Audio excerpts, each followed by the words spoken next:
Okay, Superman is getting a reboot, as you very well know. So there's going to be a whole bunch of new movies about Superman, just like there is every 10 years. I was into comics when I was a kid. I was not a big Superman fan. I was more of a Marvel guy, really. But I do think I was drawn not to the stories of the superheroes so much, but the illustrators. There were a couple of great artists that I really loved. Of course, everybody knows Jack King Kirby, who drew many of the early comics with Stan Lee, but I like these more obscure guys. Gil Kane, who's with me on Gil Kane? Gene Colan. Anyway, point is this. Superman is really one of our great archetypes, cultural archetypes. He goes back to the 1930s. And so even before the war, you had this character, and I would argue, as I went to see the new Superman movie, that there's connection to the ancient stories, like Odysseus, for example. So there's a new movie coming out on the Odyssey. And I was thinking, God, we've been watching or hearing or reading the story of Odysseus for thousands of years, 3,000 years or so.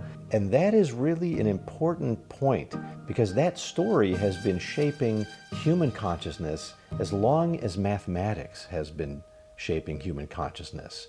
So oftentimes this stuff gets dismissed as being entertainment or art, and that's not as important as the sciences or math. But really, if you think about the human mind as structured by culture, of course it has intrinsic and innate qualities too, but being structured by culture, then Superman and Odysseus or Ulysses have sort of as much a role to play in who we are as mathematics and chemistry and all of that. So today, I wanted to basically just look into Superman. Faster than a speeding bullet, more powerful than a locomotive, able to leap tall buildings in a single bound. So today on Professor Asma's Guide to Unusual Knowledge, the sort of metaphysical, philosophical, and even occult ideas in the origin of Superman. Welcome.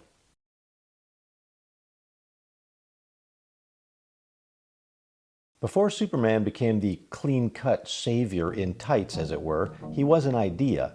He was an archetype, a philosophical experiment in sort of moral aspiration, a mythic structure, and metaphysical speculation, too, that ties to some very ancient stuff.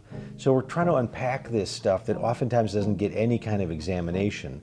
What's the connection, for example, to Bernard Shaw or Friedrich Nietzsche or Jewish Kabbalah, or Kabbalah if you prefer? What's the connection to Plato? There's weird connections to Superman. So let's start with a little bit of history. George Bernard Shaw was a very famous playwright. In 1903, writes a play called Man and Superman, and it's very famous. It's not a superhero tale in the modern sense, but it's kind of an origin point for the term Superman in the realm of English letters. It's essentially drawing on the intellectual wake that was created by Friedrich Nietzsche's philosophy, in particular his book, Thus Spoke Zarathustra. And in that philosophical work, which is quite opaque, it's amazing and wonderful. I highly recommend you read Nietzsche, but it's rough going and not at all obvious what he's up to. Shaw read Nietzsche and wanted to understand this idea that human beings could remake themselves into something higher, more impressive, more powerful, more noble. And this idea emerges in Nietzsche, and Shaw tries to connect it to evolution more explicitly. But he doesn't like Darwinian evolution. He likes something he calls creative evolution, where instead of being sort of the victim of these selective pressures in Darwin, according to Shaw and a little bit Nietzsche, human beings have a way themselves of using their willpower to evolve into something higher. Biologists don't really accept this, but it has played very well in the literary imagination and in some of our thinking about our values and so forth. So he's exploring this idea of creative evolution, which is it's a kind of teleological or goal-driven Darwinism. And in this, there's a life force, or what the philosopher Henri Bergson calls élan vital. It's striving towards higher expressions of being. All of us have this within us. It's sort of this motivational drive. And in Bernard Shaw's Superman, you get a sense of this. It's not really a tyrant or an Übermensch in the fascist sense, but a kind of ethical and intellectual leap forward, a new kind of human being whose emergence is the goal of cosmic evolution. He's thinking of the Superman as like a creature of higher reason and sort of willpower, but not brute force. In fact, in that famous play by Bernard Shaw, Man and Superman, the motivating force to this creative evolution is not brute masculinity, but actual female power, which is very good at getting men or males to do what females want them to do. And so Shaw looks at evolution, he says, if anything's going to guide evolution for the next 1,000 years, it's going to be the choices that women make and the way that women can essentially direct men. And that's an old idea that does go back to Darwin, called sexual selection. So in many ways, if you want to understand what males are doing, either men or basically male mammals, look and see what females are selecting to mate with. And that will show you the kind of body plan that the male will get, the kind of behaviors that they will do, and so forth. So Shaw is using this to describe, if we're going to evolve from man to Superman, it's going to be women and their influence on men that will sort of push the whole species forward. So make of that what you will. I'm not sure if that's an very old-fashioned idea or if that's a form of feminism. You decide, but it's very interesting. Now, from Shaw's play, fast forward 3 decades to 2 Jewish teenagers in Depression-era Cleveland. This is Jerry Siegel and Joe Shuster. They're dreaming up their own Superman. They hear the language of Superman, it's part of the culture now, and their creation first appears in Action Comics #1, 1938. It was not a conscious reply to George Bernard Shaw, but it shared that aspiration for transcendence. So Kal-El, Superman's Kryptonian name, contains the Hebrew root El, which means God. Kal-El might be read as vessel of God or voice of God, aligning Superman not with dominance, but with kind of moral purpose. And so he becomes a kind of metaphysical emissary. He's a figure of what's called, in the Jewish tradition, tikkun, or repairing and restoring the world. This is sort of what all human beings need to do. The world is broken in places and it needs to be repaired. And so Superman is really a sort of Jewish superhero in that sense, even though this is a task for all human beings, no matter what their sort of religious background. In Jewish Kabbalah, or Kabbalistic thought, the cosmos is structured through what are called emanations, or in Hebrew, sephirot. And these flow from the infinite divine source, Ein Sof, into the material world. So you'll oftentimes see in Kabbalah, there's like a tree of life. And it doesn't look like a tree, really. It's sort of an interesting geometrical structure. And it has these 10 different points on it, going sort of in an ascending way to the top. But it's a model of how the universe was made according to this sort of mystical tradition of Kabbalah. Even though it's thought of as a Jewish tradition, many of the rabbinical creators of Kabbalah mysticism in the medieval period are actually drawing on Greek ideas from the 4th through the 6th century around the Mediterranean. And these are people like Plotinus, Porphyry, Iamblichus from Syria. They have this idea of God that was influential then, along with the Hermetic tradition, that was picked up by Kabbalah. And it's not the idea that you get from the book of Genesis. For these thinkers, the world is made as a sort of brilliant flash of light from God, called the emanation. So the entire universe is just this kind of flood or overflow of God. And so the material world and us, we're basically part of God, God's overflow. One of the most important aspects or emanations from this system is the sun.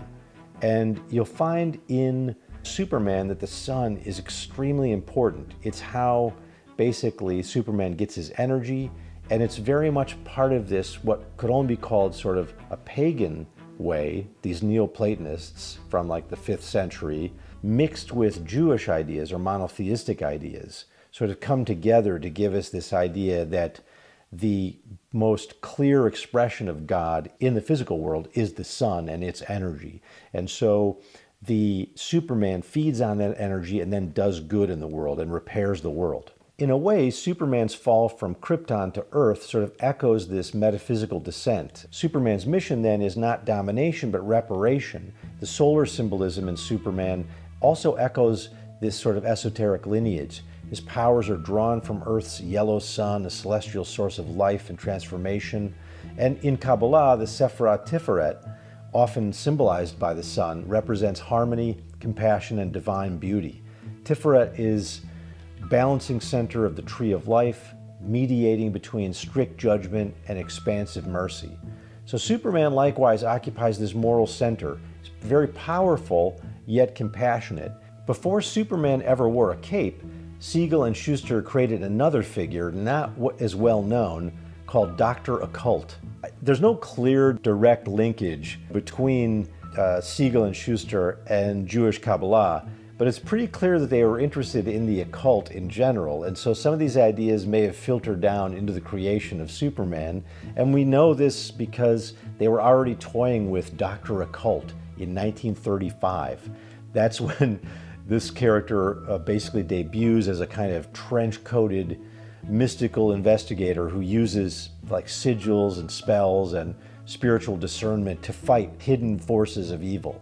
Dr. Occult is not a man of muscle, he's a man of gnosis, or as we have talked about before in the show, a kind of elite Greek word for special knowledge. He invokes Hermetic and Neoplatonic themes. Hidden knowledge and ritual can restore cosmic equilibrium. He's not unlike the theurgist of late antiquity. Theurgy is this word that means sort of divine magic. It's sort of like white magic or good magic, where you use it, you basically appeal to the gods or the angels, and then they work through you to do goodness. So there's a lot of that sort of being suggested here too. That was very popular in late antiquity. Like I was talking about, the Neoplatonists believed in this to a certain extent.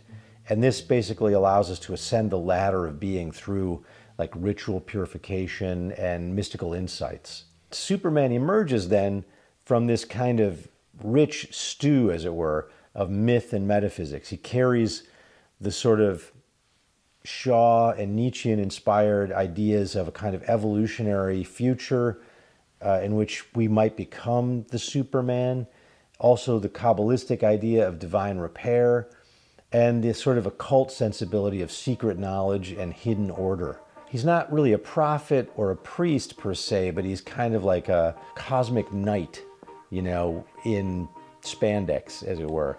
But why does this kind of figure keep returning over and over again?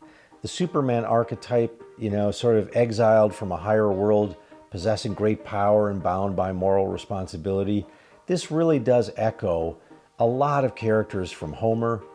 You know, the Homeric heroes. Achilles is nearly invincible. He's half divine, caught in a cosmic drama of fate and justice. Odysseus, the cunning wanderer, traverses unknown realms and endures trials and returns transformed. These are not just warriors. They're also sort of prototypes of the existential hero. It's interesting that in the new Superman, you'll see that the story of his parents, he misunderstood. Like, he thought he was supposed to be just a caretaker of humanity, and he discovers that he really was supposed to be a kind of dominant overseer, a kind of fascist leader of the earth. And then his adoptive parent, his father, tells him, you know, look, you are who you decide to be. You know, you choose your own history, and it's your own choices that make you who you are. That's a very existential theme. And so Superman sort of follows this pattern, sort of a journey from, you know, origin to exile to salvation. He's a kind of avatar of the monomyth. This is sort of what sort of mythology theorist Joseph Campbell called the hero's journey, kind of structure that organizes much of our sacred and even secular storytelling. In this light, Superman's not really just a simple character. He's a kind of vessel, a cultural form through which civilizations will say, like, what's the best thing that humans can be? What are the virtues that are worth mythologizing? And how do we reconcile strength with compassion? It's interesting that in the 30s, here we have these two Jewish boys making Superman as we know him. And around the same time, In pre-Nazi Germany, you have a bunch of proto-fascists also playing with these mythological characters and the occult and thinking sort of pre-Christian pagan ideas, and they're thinking about how can we recruit those ideas for our fascist agenda. And so it's interesting that they're looking at sort of Norse mythology and creating a kind of weird Aryan mythology connecting to, you know, the Arthurian legends of King Arthur and also the Norse god of Odin or Wotan. And so there's a way in which at the same time there's an American Jewish Superman evolving, at the same time that there's this Nazi Superman evolving, in terms of like going back into mythology and then organizing that mythology for future political ideas or for future cultural ideals. It's just a really interesting time, the 1930s. Okay, so that's a lot on Superman, more than you ever wanted probably. But until next time, keep looking under the cape, so to speak, of these superheroes, and you will find that there's a whole universe of, I said look under the cape, not under the tights. Look under the cape and you'll find a whole universe of philosophy and sort of philosophical, psychological ideas and mysticism and mythology. Stuff in popular culture is smarter than we think it is. Some ideas stretch from the sort of plains of Troy all the way to the panels of Action Comics. Okay, as usual, if you enjoyed this, please visit our Patreon, tell your friends about it, pass it on, share it if you will. There's a lot of content providers out there, and we're just one humble provider. And we're going to keep doing it. We enjoy it no matter what, but it's always fun to get new followers. We have, I think, around 7,000 people following us in an active community on Patreon, and we're really enjoying it. Reach out to me through comments and so forth. I always enjoy reading, and we all enjoy making this show. So stay with us, and I'll see you next time. Always stay curious.